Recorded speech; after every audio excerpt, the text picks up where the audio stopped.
Sa harap ng mga ulat hinggil sa posibleng mass protest sa rehiyon, ay tiniyak ng Police Regional Office 3 na nananatiling prioridad ang kaligtasan at seguridad ng publiko sa buong Central Luzon. Ayon sa inilabas na pahayag ng Police Regional Office 3, ay kinikilala at nirerespeto nila ang karapatang pantao ng bawat mamamayan, kabilang na ang karapatan sa malayang pagpapahayag at mapayapang pagtitipon. Ngunit para rin sa paghahanda ay nagkaroon ng pagsasanay ang ating mga otoridad ng Civil Disturbance Management upang mapaghandaan at mapairal ang maximum tolerance upang matiyak na magiging maayos at ligtas ang anumang legal na kilos protesta nang hindi naaapektuhan ang karapatan ng iba.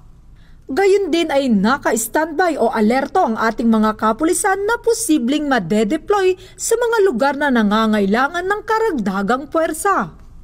Hinimok din ng pamunuan ng Police Regional Office 3 ang ating mga publiko na manatiling kalmado at makiisa sa ating mga otoridad.